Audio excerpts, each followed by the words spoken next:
You're watching News 8. CPA Garrett Wagner is back with us, and we are talking about cryptocurrencies this morning. Garrett, let's begin with this. A lot of people have heard about Bitcoin, which is one form of cryptocurrency. Let's define what they are and maybe some other examples besides Bitcoin. Thanks, Mark. Yeah, Bitcoin's a truly interesting, technological creation. And what makes it really interesting, if we go back to the beginning, no one knows who created it.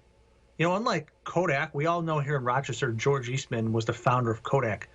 No one knows who created blockchain and cryptocurrency. So it's shrouded in mystery. But their goal was to take power away from the banks and let people like you and me, Mark, exchange money without banks. So that's kind of how it got started. Take power away from the banks, create a global currency, and it's just kind of gone from there in this big mess of confusion, which is what we're seeing today. No one's really sure what it is or what it does. They hear a lot about it, but they're still confused. All right, we mentioned Bitcoin. I know Ether is another form of cryptocurrency out there. How does it work? Very similar to like the fundamental idea of you and I exchanging cash.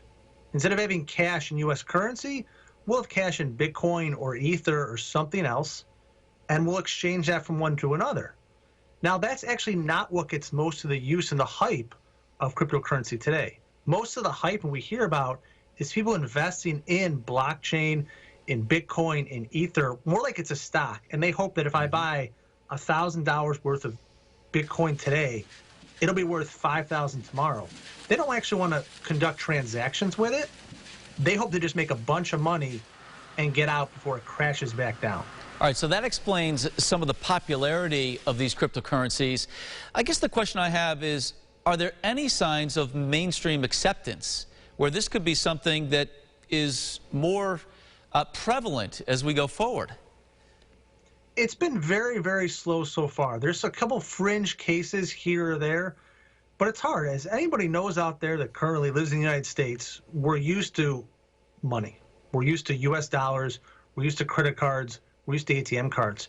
Trying to get everybody to switch over to something else is a monumentally difficult task. So it's been very, very, very slow to gain that adoption because no one wants to be the only person at a dinner party with 20 people that has, blockchain, and everyone else has actual cash. So it's been slow to make that change. It'll come at some point in the future, possibly, but for now, all the speculations about how can people get rich on this technology. All right, we'll leave it there. A little cryptic still with cryptocurrency, and that's good enough for this morning. Garrett, thank you for the time. We appreciate it as always. Always a pleasure, Mark. If you missed our conversation and want to learn more, we'll share it online at rochesterfirst.com.